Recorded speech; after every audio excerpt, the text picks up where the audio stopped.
نبی پاک علیہ الصلوۃ والسلام نے ہمیں سبق دیا ہے جو قریب رہنے والے ہیں انہیں تو معاف کرنا ہے، دوسرے کو تو معاف کرنا ہی نہیں پڑتا، اپنوں کو ہی تو معافی کی ضرورت ہوتی ہے چونکہ اپنوں نے ساتھ رہنا ہے۔ حضرت انس بن مالک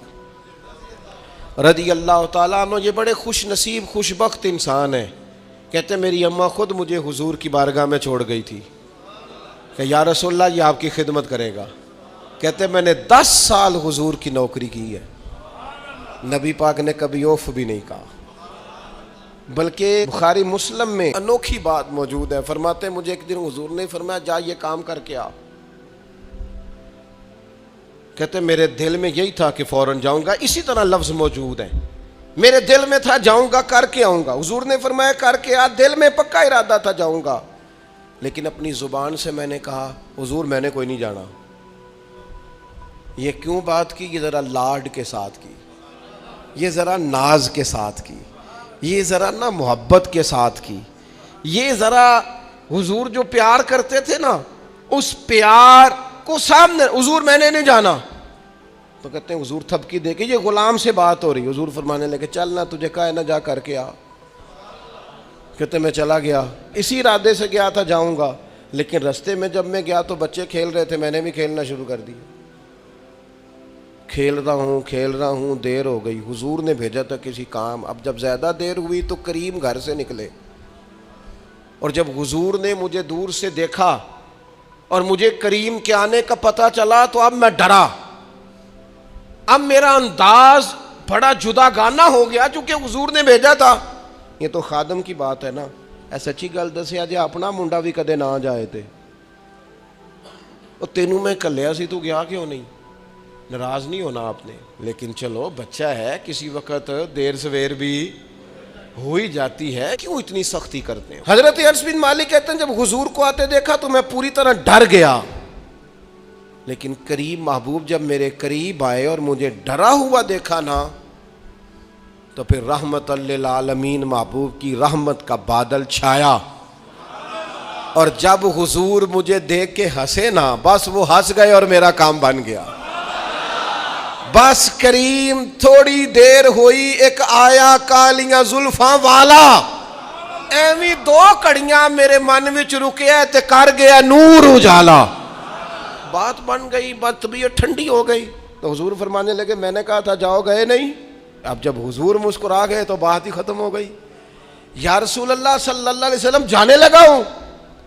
تو حضور نے پھر شروع سے بات شروع کر دی، حضور جانے لگا ہوں، فرمایا جا دوڑ کے آ، پھر جو کہا تھا وہ کر کے آ، لیکن وہ بیچ میں جو دیر ہوئی تھی، وہ جو لیٹ ہوئی تھی اور جو میں کہہ کے آیا تھا میں نے نہیں جانا، حضور نے اس بات پر مجھ سے کوئی سختی نہیں کی۔ میرے عزیز اپنوں نے تو غلطی کرنی ہے، معاف کس کو کرنا ہے؟ اپنوں کو، لیکن ہم نے باہر ساری دنیا کو معاف کر دیا ہے،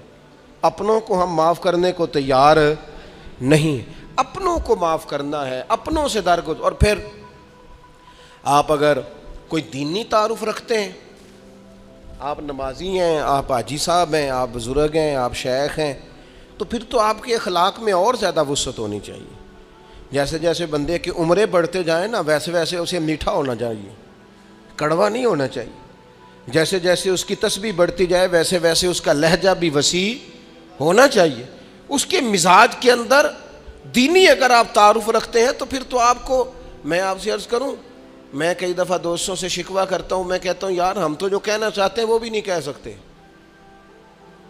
ہم تو سونا چاہتے ہیں ڈھب سے سو نہیں سکتے، ڈھونڈتے پھرتے ہیں جگہ ملے کوئی آرام کرنے کو، کیوں؟ اس لیے کہ دینی تعارف رکھتے ہیں۔ آپ نے وہ دعویٰ ہی نہیں کرنا تھا، یہاں تے چٹی چادر لا دے نا کڑیے تے پین فقیراں دی لوئی، چٹی چادر تے پھر داغ لگیندا ہی تے لوئی نو داغ نہ کوئی۔ جب آپ کا دعویٰ ہے کہ ہم نے کام کرنا ہے اور بڑی اوپر والی سطح پہ کرنا ہے تو پھر آپ آرام ڈھونڈتے پھریں، پھر آپ قرار ڈھونڈتے پھریں، تو یہ تو 2 باتیں ہو گئی، ایک بات کرنی پڑے گی، دینی تعارف رکھنے والے آدمی نے اگر اس نے دین سکھانا ہے اپنے بچوں کو، اپنے گھر والوں کو، تو حسن اخلاق سے سکھائے گا۔ وہ اگر ڈنڈا پکڑ لے ہر وقت، سختی بھی کریں جہاں ضرورت ہو، لیکن اگر اس کا لہجہ ہی ہمیشہ کے لیے تلخ ہو جائے گا تو وہ کبھی بھی دین سکھانے میں کامیاب۔ انسان بہت سارے دینی غلطیاں کرتے ہیں، میں بہت سارے لوگوں کو دیکھتا ہوں وہ اس طرح تنقید کر رہے ہوتے ہیں جیسے انہوں نے پہلے اسے پورا درس نظامی پڑھایا ہے، اصول پڑھائے ہیں، تو اب غلطی کر رہا ہے تو تنقید کر رہے ہیں۔ بھئی عام آدمی ہے، اس سے غلطی ہوگی۔ بڑی اہم بات بھی، بہت بڑا آدمی بنیادی بات سے بھی کسی وقت ناآشنا ہو سکتا ہے، لیکن آپ کے لہجے میں سختی ہے، آپ بات کرتے ہیں تو تلخ کرتے ہیں، آپ سے کوئی دینی کلام کیا جاتا ہے تو آپ سخت ہیں۔ دینی لوگوں کو چاہیے کہ وہ دین سکھائیں تو اس میں بہت زیادہ اخلاق کا خیال رکھیں۔ غلطیاں کریں گے لوگ، اگر آپ عالم ہیں اور آپ کے پاس کوئی دینی معلومات ہیں تو پھر آپ کو اس کی خوبصورتی کا بھی پتہ ہونا چاہیے۔ آپ نے حضرت معاویہ بن حکم رضی اللہ تعالیٰ عنہ کہتے ہیں میں نے حضور کی مسجد شریف میں نماز پڑھی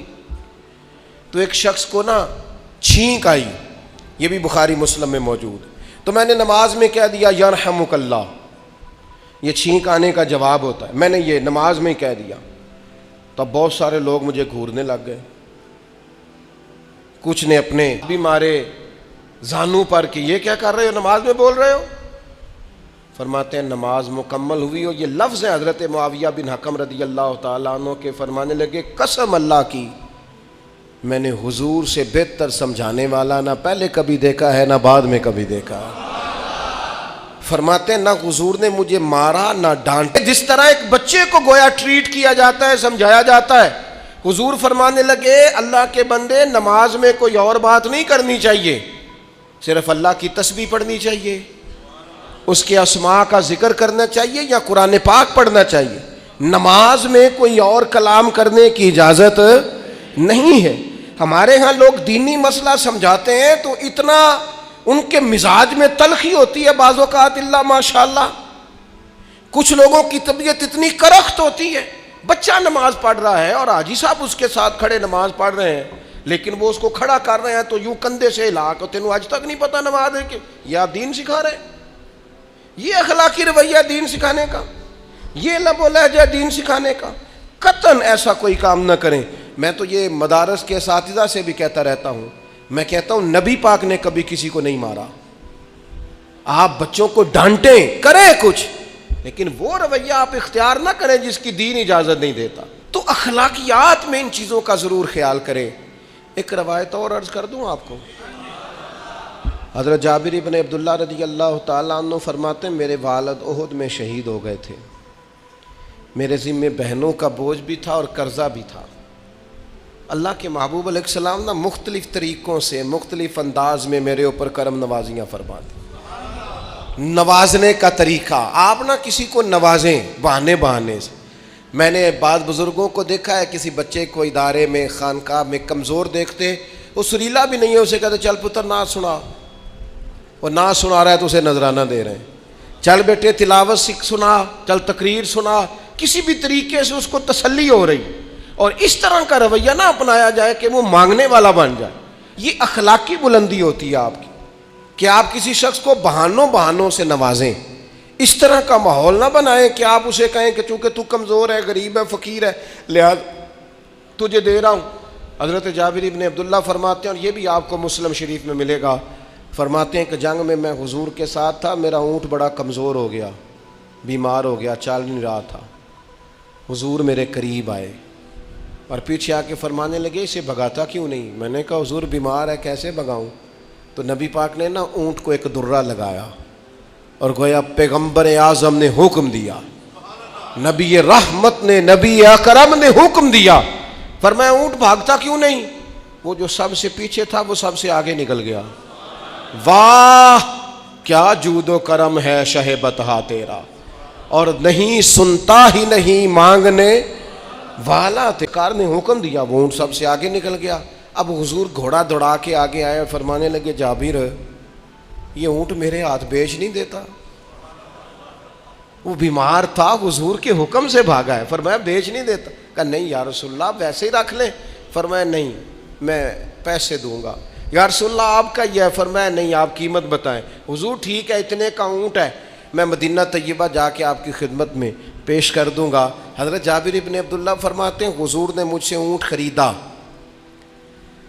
مدینہ طیبہ پہنچ کر نبی پاک صلی اللہ تعالی علیہ وسلم نے سیدنا بلال حبشی سے فرمایا جابر کو اونٹ کی قیمت بھی دے دو اور کچھ پیسے زیادہ بھی دے دو۔ فرماتے ہیں مجھے اونٹ کی قیمت بھی مل گئی، کچھ پیسے زیادہ بھی مل گئے، اور جب میں حضور کی بارگاہ میں حاضر ہوا اونٹ پیش کر کے اور قیمت لے کے جانے لگا تو حضور فرمانے لگے جابر جانا نہیں، قیمت بھی تیری ہے، اونٹ بھی تیرا ہے۔ نبی پاک نے وہ اونٹ بھی تحفے میں مجھے واپس دے دیا۔ یہ اخلاقی رویے کی بلندی کہ کسی شخص کی غربت میں اسے نوازنا، لیکن اس طرح کا نوازنا کہ اسے محسوس نہ ہو کہ مجھے امداد دی جا رہی ہے۔ ان چند ایک اخلاقی رویوں پر ضرور توجہ کریں۔ ایک تو سب سے جس کو آپ دیکھیں کمزور ہو گیا ہے، گر رہا ہے، پریشان ہے، اس کا ضرور خیال کریں۔ لوگ بڑے بڑے تیز دوڑتے ہیں، کسی جگہ پھر گر بھی جاتے ہیں، گرتے ہوئوں کو سنبھالنے کی کوشش کریں۔ دوسری گزارش یہ کی ہے میرے عزیز، جو ہمارے قریبی لوگ ہیں انہیں تو ہم نے معاف کرنا ہے، اپنوں کو ہی تو ضرورت ہوتی ہے کہ درگزر کر کے اپنے ساتھ رکھا جائے، پیار کر کے اپنے قریب کیا جائے۔ اور تیسری گزارش یہ ہے کہ اگر آپ کسی کو دینی پیغام دینا چاہتے ہیں تو نہایت محبت کے ساتھ، نہایت خلوص کے ساتھ دینی مسئلہ آپ کسی کو بھی بتائیں تو اسے چھوٹا بچہ سمجھ کر آپ ڈیل کریں، شدت نہ اختیار کریں دین بتانے میں، وہ لہجہ اختیار نہ کریں جس لہجے میں محسوس ہو کہ آپ خود بااخلاق نہیں ہیں تو آپ کسی کو کیا سمجھائیں گے۔ اور چوتھی گزارش یہ کی ہے جب کسی کی مدد کریں اسے رسوا کر کے نہیں،